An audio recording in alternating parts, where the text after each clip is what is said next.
الاحترام حاضرین محفل، پردہ نشین ماؤں اور بہنوں، السلام علیکم ورحمۃ اللہ وبرکاتہ۔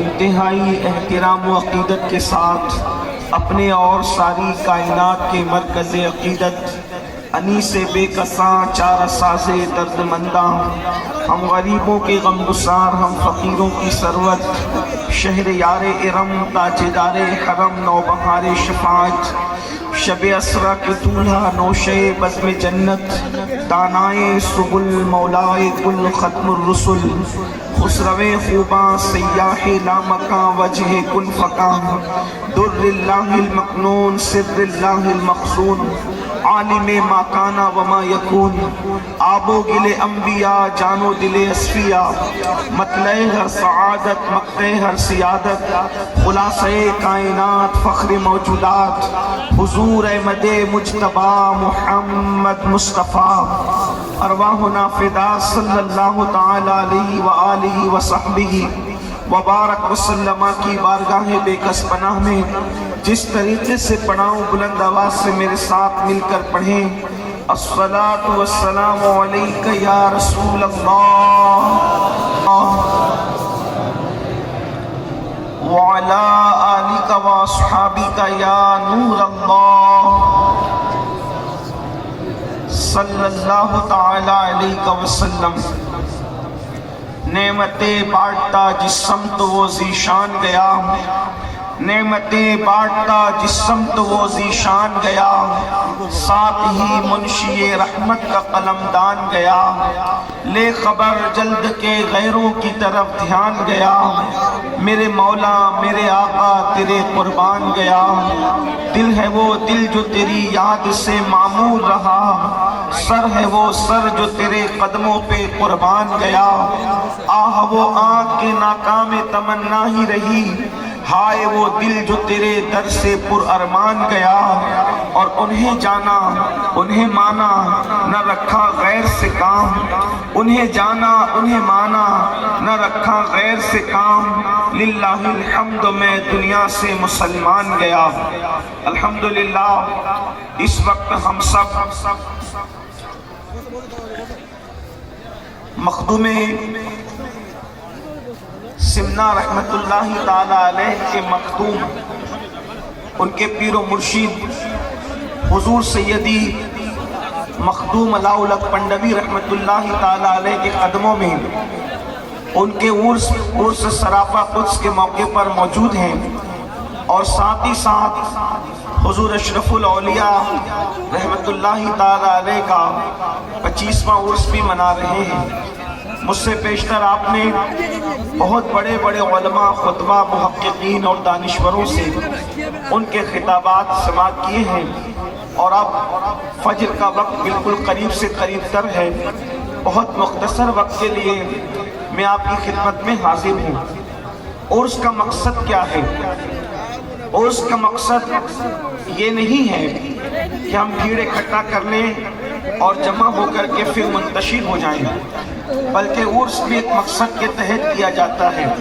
ہمارے بزرگوں نے، بزرگان دین کے آراس کی جو بنا ڈالی ہے، اس کا مقصد یہ ہے کہ یہ بزرگان دین جن راہوں پر چل کر، جن خطوط کو اپنے لیے انہوں نے مشعل راہ بنایا، اس پر چل کر وہ اللہ تک پہنچے، ان کی زندگیوں کا تذکرہ کیا جائے، اور وہ کس طریقے سے کامیاب ہوئے، انہوں نے کس طریقے سے استقامت فی الدین کا مظاہرہ کیا، انہوں نے کس طریقے سے اللہ کے دین پر عمل کیا، انہوں نے کس طریقے سے دین کی خدمت کی، یہ ساری چیزوں کو بیان کرنے کے لیے، تاکہ ہمیں احساس ہو کہ یہ اللہ کا دین جو ہم تک پہنچا ہے وہ صرف چند رسومات کی بنیاد پر نہیں، بلکہ اس میں کسی کا خون جگر ہے، اس میں کسی کی شبانہ روز محنتیں ہیں، اسی پنڈوا شریف کی سرزمین کو آپ دیکھ لیں، تقریباً آج سے کم و بیش 7 صدی پہلے ایک مرد قلندر آیا ہوگا، اور آنے کے بعد آج جب اس علاقے کا یہ حال ہے، یہاں کی سنگلاخی کا یہ حال ہے، یہاں کی ان پڑھ اور ناخواندگی کا یہ عالم ہے، تو آج سے 7 صدی پہلے اس علاقے کا حال کیا ہوگا؟ اور اللہ اکبر، ایک اجنبی دیار سے ایک مرد قلندر آتا ہے۔ جب آج یہ جنگل ہے تو اس وقت اس کے جنگل ہونے کا عالم کیا ہوگا؟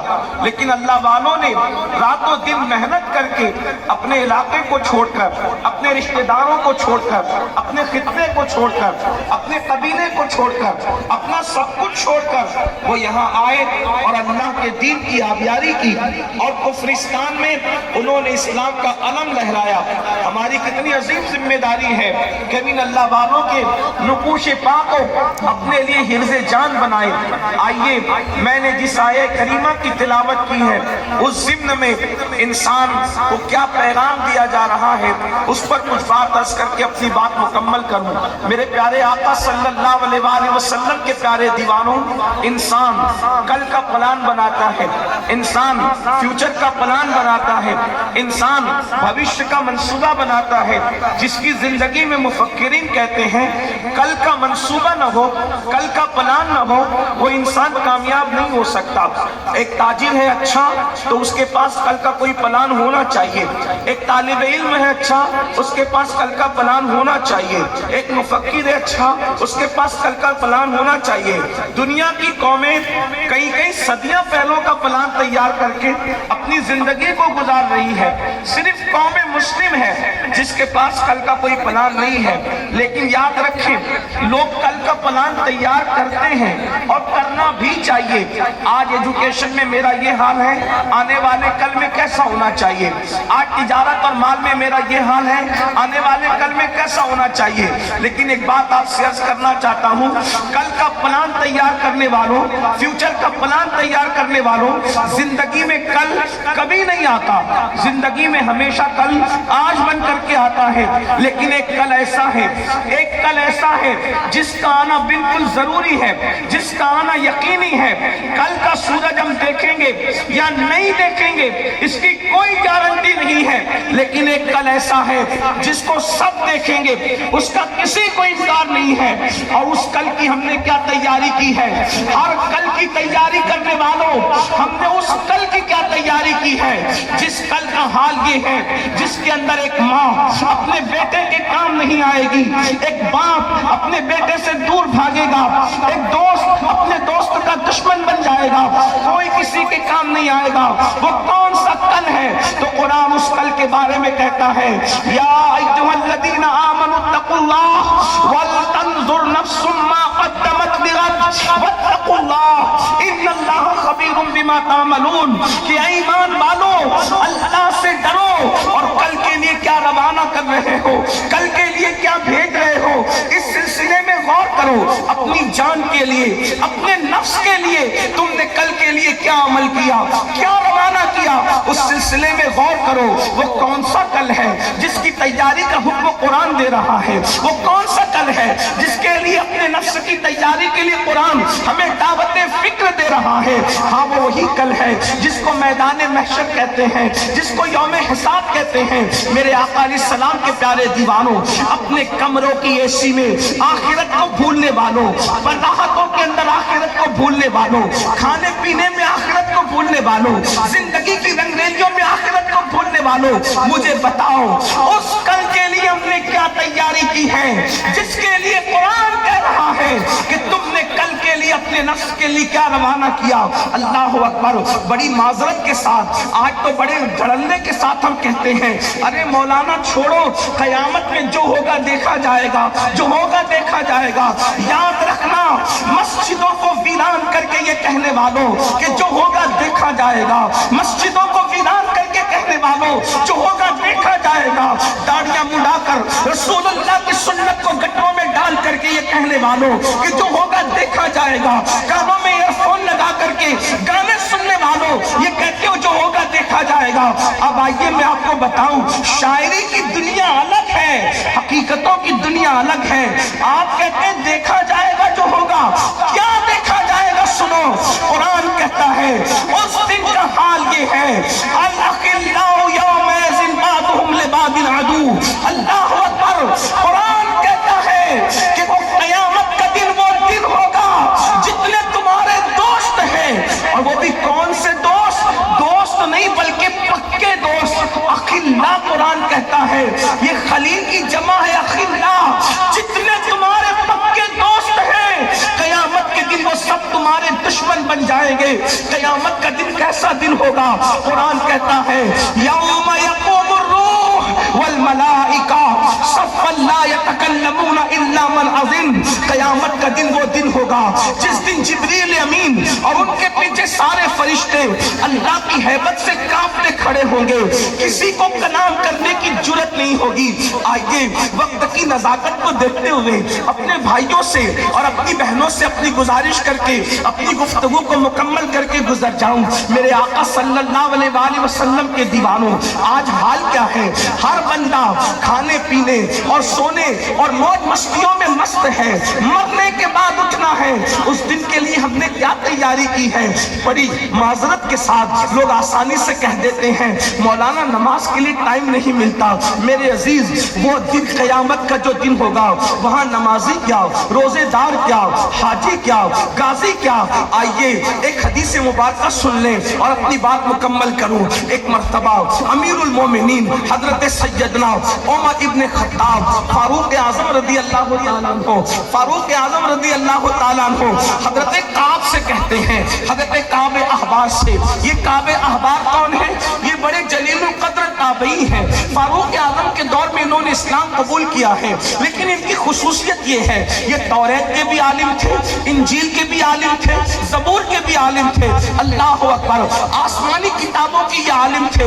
حضرت سیدنا فاروق اعظم حضرت کعب سے کہتے ہیں اے کعب ذرا مجھے ایسی باتیں سناؤ جس کی وجہ سے میرے دل میں اللہ کا ڈر مزید پیدا ہو، اللہ کی خشیت مزید پیدا ہو، اللہ کا خوف مزید پیدا ہو۔ سن لو، فاروق اعظم وہ اللہ سے ڈرنے والی شخصیت ہے کہ اللہ رب العزت کی خشیت کی وجہ سے جب وہ روتے تھے تو ان کے چہرے پر رونے کی وجہ سے آنسوؤں کے نشان پڑ گئے تھے۔